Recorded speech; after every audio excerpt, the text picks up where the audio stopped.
Hello there again, YouTube. It's me, Christian, and just gonna try to make another one of these videos. This one might be a little bit scattered.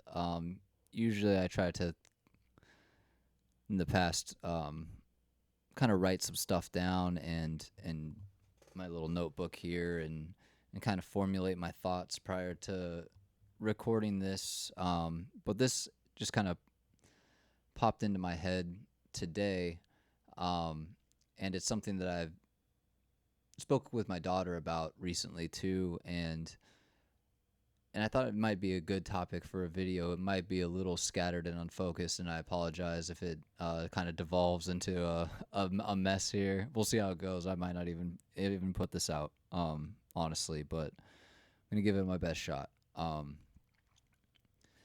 And what I wanted to talk about is being okay with being bad at something.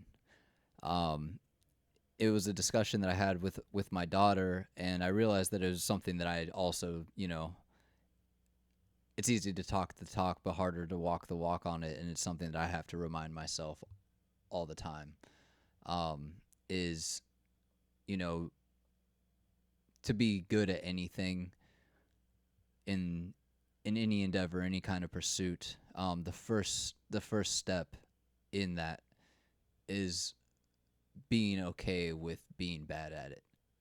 Learning to accept that you're not going to be a master of something and approaching anything, whether it be, you know, a hobby or um, like a business opportunity or anything, that the first step of any endeavor is just being humble and knowing that you are green. You're the most amateur you'll ever be. Um, it was something that I had to talk to myself about today.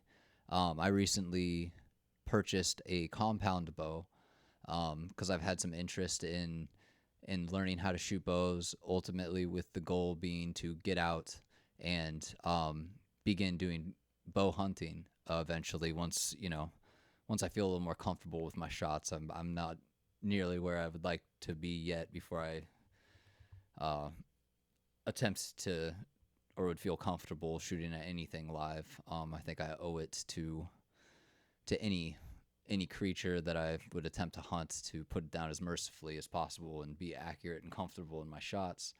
Um, but back to the point was that I purchased this compound bow a few weeks ago, and I hadn't really had a chance to get into the range yet. I've been working a lot and just busy at home. And my wife works on the weekends on my days off, and I have my kids, and I can't have my two kids running around the range while I'm, you know what I mean? I can't, it wouldn't be responsible, and I'm sure the other people there probably wouldn't appreciate it either.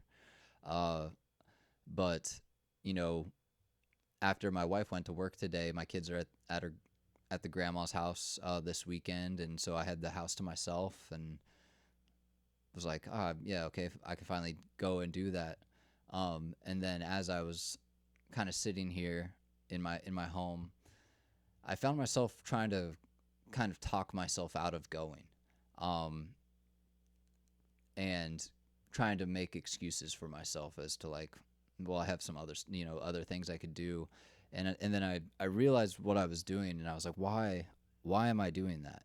And I realized that I was trying to talk myself out of doing this thing because I was nervous about being bad in front of other people, or not performing at the level that I want to be able to perform at.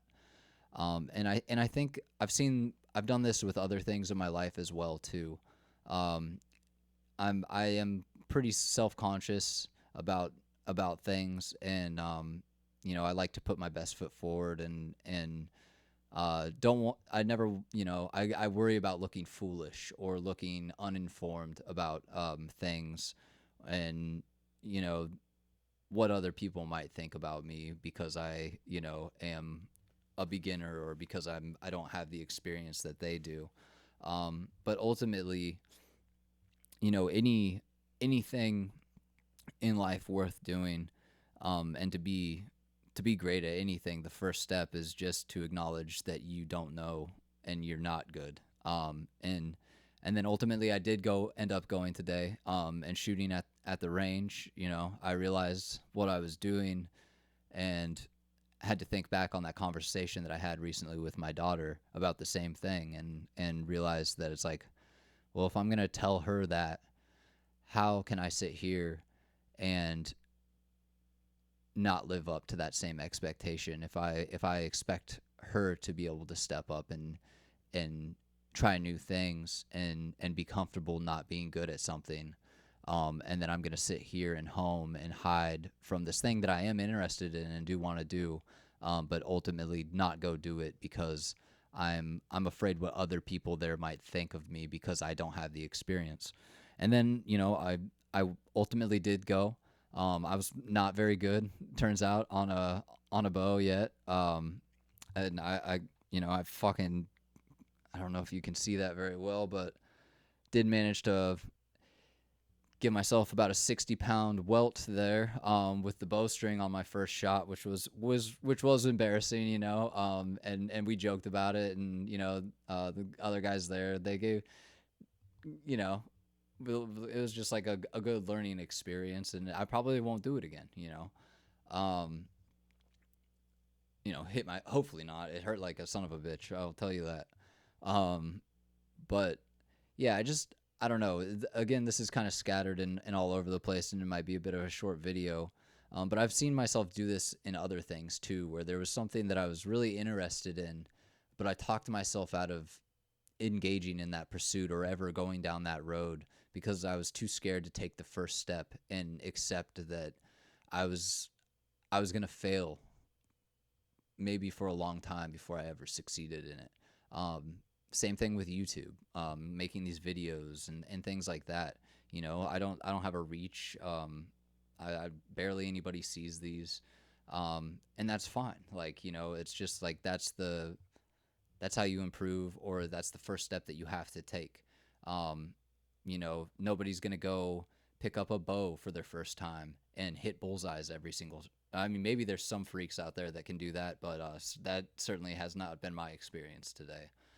Same thing with, I did jujitsu for a while, for about a year at 10th Planet Portland, um, and I remember pulling up to the gym the first time, after I had signed up, and just sitting in the parking lot across the street, and like for like 10 minutes, just like I could just leave right now and not go in, and no one, because I was afraid of being bad at it. And it's, um, you know, and I know that I'm probably not the only person that does this, but having this unrealistic expectation of excellence in any endeavor, um, but without having put any of the work in or experience that it takes to achieve that high level. And I was by no means good at jujitsu. I did it for like a year and got hurt all the time and ultimately stopped going. But I did at least try it, And once I took that initial step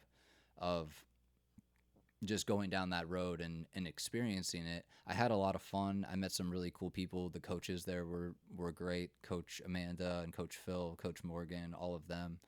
Shout out.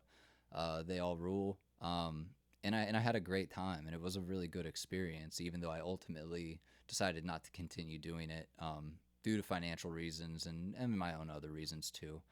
Uh, but so I would just encourage anybody, if this video does reach you, don't be afraid to be bad at something, or don't let that that fear of failure keep you from taking the first step down something that you are interested in, because ultimately the greatest at anything that you admire, had to start out exactly where you were, or where you are right now, which was building up the courage to take the first step down that road, and approach it humbly and accept the failures that are associated with becoming good or proficient in anything in life.